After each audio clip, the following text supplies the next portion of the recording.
نحمدہ ونصلی علی رسولہ الکریم اما بعد فاعوذ باللہ من الشیطان الرجیم بسم اللہ الرحمن الرحیم ان اللہ یدافع عن الذین آمنوا ان اللہ لا يحب كل خوان کفور صدق اللہ العظیم۔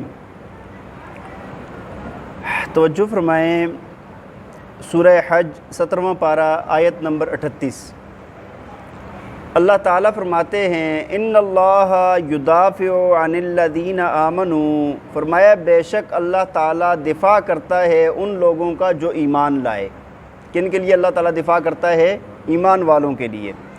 ان اللہ لا يحب كل خوان کفور، اور فرمایا بے شک اللہ تعالیٰ پسند نہیں کرتا ہر ایک خیانت کرنے والے کو اور ہر ایک ناشکر انسان کو۔ اللہ تعالیٰ ان کو پسند نہیں کرتا۔ دیکھیں جی، گزشتہ آیات کے اندر اللہ تعالیٰ نے حج کے احکامات کو بیان فرمایا، قربانی کے احکامات کو بیان فرمایا اور شرک کا رد فرمایا، اور ساتھ ہی پیچھے ایک بات بیان فرمائی تھی، فرمایا کہ وہ لوگ جو اللہ کے راستے سے لوگوں کو روکتے ہیں اور مسجد حرام سے لوگوں کو روکتے ہیں، تو ان آیات کے اندر ابھی دوبارہ انہی لوگوں کا تذکرہ ہے، اسی کے ساتھ کی جڑی ہوئی ایک کڑی ہے کہ اللہ تعالیٰ ایمان والوں کو تسلی بھی دیتا ہے اور ساتھ ان آیات کے اندر جہاد کی بھی اجازت دی گئی ہے۔ دیکھیں نا، ایمان والے نبی پاک صلی اللہ علیہ وسلم کے ساتھ 1500 صحابہ کرام عمرے کے لیے آئے تھے اور کفار نے حدیبیہ کے مقام سے واپس موڑ لیے تھے۔ آپ کو مسجد حرام سے روک لیا تھا، صحابہ کو مسجد حرام سے روک لیا تھا، حالانکہ اللہ تعالیٰ نے بیت اللہ کو وہاں پر رہنے والوں کے لیے اور باہر سے آنے والوں کے لیے سب کے لیے کھلا رکھا ہے، سب کے لیے اجازت ہے۔ تو اللہ تعالیٰ فرماتے ہیں یہاں پر تسلی یہ ہے کہ ایسے نہیں ہوگا کہ ہمیشہ یہ لوگ آپ کو دباتے رہیں گے اور آپ ان کے سامنے دب کر رہیں گے، اب بلکہ ماحول بدلے گا۔ اور اللہ تعالیٰ نے یہاں پر بڑے شاہانہ انداز میں ایمان والوں کو جب جہاد کی اجازت دی ہے بڑا شاہانہ انداز اختیار کیا ہے۔ آگے آیات میں آپ سن لیں گے کہ اللہ تعالیٰ نے فرمایا کہ تمہاری میں مدد کروں گا۔ تمہاری کیا کروں گا میں؟ تم جہاد کرو، تمہاری مدد۔ جس طرح کوئی بڑا بادشاہ ہوتا ہے وہ کسی کو تسلی دے رہا ہوتا ہے تو وہ کیا کہتا ہے؟ جا تو کر لے، تیرے ساتھ میں ہوں، جا تو کر لے، تیرے ساتھ میں ہوں۔ تو اللہ تعالیٰ نے یہاں پر ایمان والوں کو جہاد کی اجازت نہیں دی بلکہ ساتھ اپنی مدد کا بھی وعدہ فرمایا ہے۔ دیکھیں آپ، فرمایا سب سے پہلی بات فرمائی کہ ان اللہ یدافع عن الذین آمنوا، فرمایا ایمان والوں کا اللہ دفاع کرتا ہے۔ ایمان والوں کا دفاع کون کرے گا؟ اللہ کرے گا۔ ان اللہ لا يحب كل خوان کفور، اور فرمایا بے شک اللہ تعالیٰ کسی بھی خیانت کرنے والے کو اور ناشکرے کو اللہ پسند نہیں کرتا۔ اور کفار اور مشرک ہیں کیا ہیں؟ وہ خیانت کرنے والے ہیں۔ کیا خیانت کی؟ اللہ تعالیٰ نے ان کو عقل عطا فرمائی، ان کو سمجھ عطا فرمائی، انہوں نے اپنی عقل کو کام میں لائے بغیر، کام میں اگر لاتے تو ایمان قبول کرتے، نبی علیہ السلام پر ایمان لے آتے، انہوں نے کام میں نہیں لایا تو گویا کہ انہوں نے کیا کی ہے؟ خیانت بھی کی ہے اور ناشکری بھی کی، اور جو ناشکرے لوگ ہیں اور خیانت کرنے والے ہیں وہ اللہ کو پسند نہیں ہیں۔ آگے فرمایا اذن للذین یقاتلون بانہم ظلموا، فرمایا اجازت دی گئی ہے ان لوگوں کے لیے یقاتلون، فرمایا جن کے ساتھ جھگڑا کرتے ہیں یہ لوگ، جن کے ساتھ یہ لڑتے ہیں۔ کیا؟ فرمایا بانہم ظلموا، فرمایا کہ یہ لوگ وہ ہیں جن کے پر ظلم کیا گیا ہے، جن پر کیا کیا گیا ہے؟ ظلم کیا گیا۔ اور آگے فرمایا وَإِنَّ اللَّهَ عَلَى نَصْرِهِمْ لَقَدِيرٌ، فرمایا بے شک اللہ تعالیٰ ان کی مدد پر قادر ہے۔ آگے فرمایا الذین اخرجوا من دیارہم بغیر حق، اور فرمایا یہ وہ لوگ ہیں جن کو ان کے گھروں سے نکالا گیا ہے ناحق، بغیر کسی حق کے ان کو ان کے گھروں سے نکالا گیا۔ الا ان یقولوا ربنا اللہ، ہاں بس ان کی یہی بات تھی کہ یہ کیا کہتے تھے کہ اللہ ہمارا رب ہے، بس اور کوئی بھی انہوں نے بات نہیں کی تھی۔ دیکھیں ایمان والوں کو اللہ تعالیٰ نے اس آیت کے اندر یہ پہلی آیت ہے جس کے اندر اللہ تعالیٰ نے ایمان والوں کو اجازت دی تھی کہ اب آپ کے لیے جہاد کی اجازت ہے۔ اس سے پہلے کیا تھا؟ مکی دور تھا 13 سال کے اندر اللہ تعالیٰ یہ فرماتا کفو ایدیکم، اپنے ہاتھوں کو روکے رکھو، عبادت کرتے رہو، عقائد پر لڑنے کی اجازت نہیں تھی۔ جہاد کرنے کی اجازت نہیں تھی۔ اب یہ پہلی آیت تھی کہ جس کے اندر اللہ تعالیٰ نے کھل کر اجازت دی، فرمایا کہ اب تمہارے لیے اجازت بھی ہے، اور فرمایا وَإِنَّ اللَّهَ عَلَىٰ نَصْرِهِمْ لَقَدِيرٌ، اور تمہاری مدد پر میں قادر بھی ہوں، تمہاری مدد بھی کروں گا میں۔ ٹھیک ہے جی۔ اور پھر اسی طرح ہوا مدینہ منورہ کے اندر، آپ دیکھیں نا جب مسلمان ہجرت کر کے وہاں پر پہنچے ہیں تو تقریباً 1 سال ہی گزرا تھا کہ بدر کے مقام پر جنگ ہو گئی۔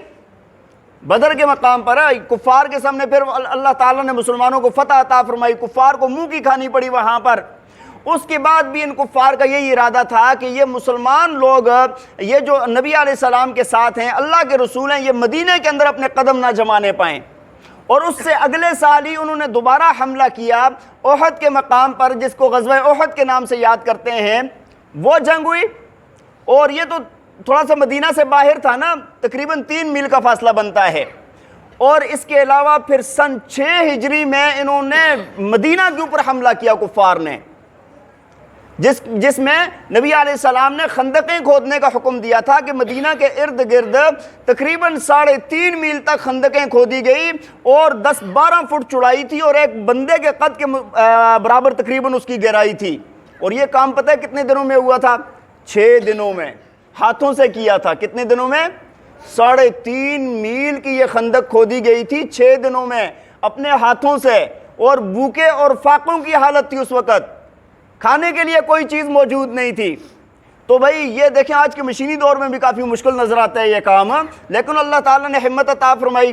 تو یہ دفاع کا اللہ تعالیٰ نے حکم دیا، جہاد کا اللہ تعالیٰ نے حکم دیا۔ اور ایک بات یاد رکھیں، جہاد نہ مال بنانے کے لیے ہے، نہ مال لوٹنے کے لیے ہے، نہ کوئی کسی پر حملہ کرنے کے لیے ہوتا ہے۔ جہاد کس لیے ہوتا ہے؟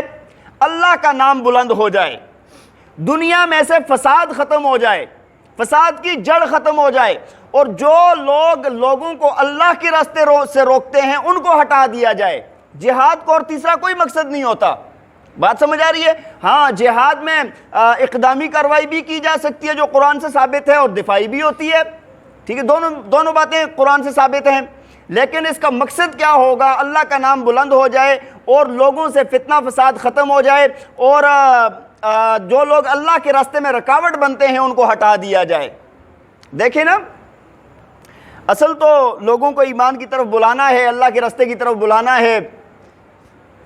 مثال کے طور پہ یہ باہر روڈ ہے، آپ جا رہے ہیں، آپ کہہ رہے ہیں یار یہ کھلا راستہ ہے، ٹھیک ہے ادھر سے جانے دو، تو اب آگے کسی نے لا کے بہت بڑا پتھر رکھ دیا ہے راستے میں، تو آپ کیا کریں گے؟ آپ محنت کریں گے یار راستے سے ہٹا دو، اس کو ختم کر دو، یہ ادھر راستے سے اس کو اٹھا دو۔ اگر نہ اٹھایا تو پھر کیا کریں گے؟ پھر بلڈوزر منگوائیں گے نا کہ یار اس کو اٹھا کے ادھر پھینکو۔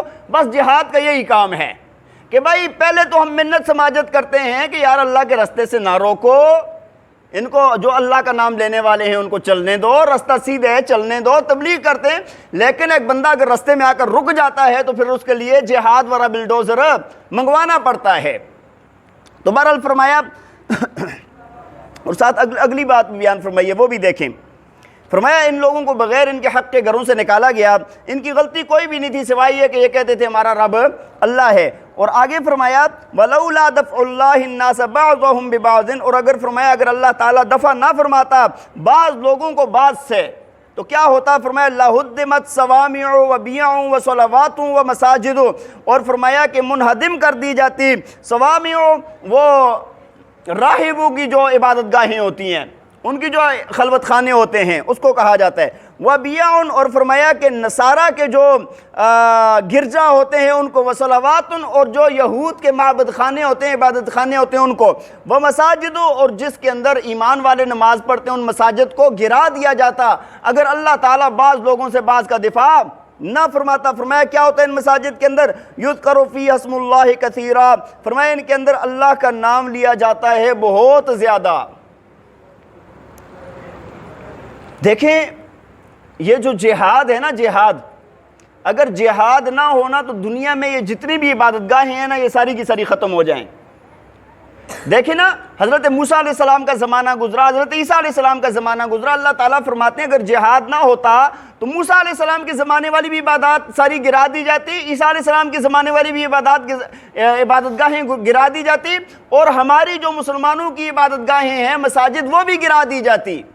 تو یہ جہاد کے ذریعے سے اللہ تعالیٰ حفاظت فرماتے ہیں، جہاد کے ذریعے سے اللہ تعالیٰ حفاظت فرماتے ہیں۔ اور آپ دیکھ لیں بعض دفعہ کوئی ایک سپر پاور بن جاتا ہے نا، اس کی طاقت بہت زیادہ، اس کا طوطی بولتا ہے، تو اللہ تعالیٰ بعض دفعہ کسی دوسرے سے اس کو مروا کے برابر۔ یہ جب امریکہ نے جاپان پہ حملہ کیا تھا کتنا زیادہ نقصان ہوا تھا، تاریخ آپ دیکھیں، اس میں سے تو جو ان کی عورتیں وہ ادھر سے یعنی غلام بنا کر یہ لوگ لائے تھے، کہتے ہیں کہ کتابوں میں لکھا ہے کہ وہ جو عورتیں اس بدفعلی اور بدکاری کے نتیجے میں جو حاملہ ہوئی ان سے بچے جنیں گے وہ 1,00,000 سے زیادہ تھے، ان عورتوں سے جو بچے جنیں گے۔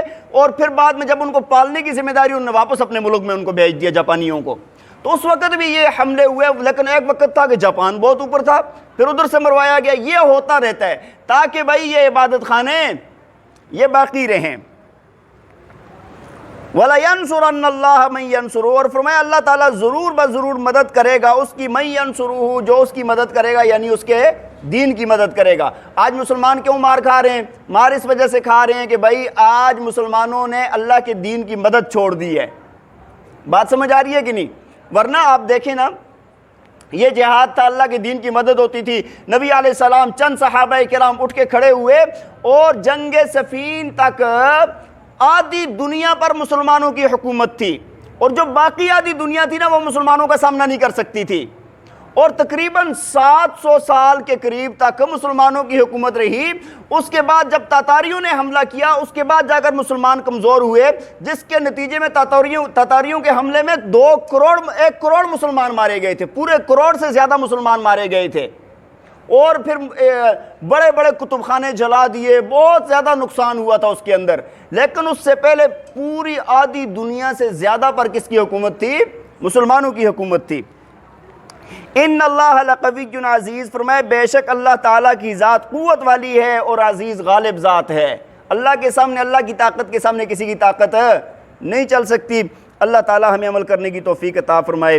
وآخر دعوانا ان الحمد للہ رب العالمین۔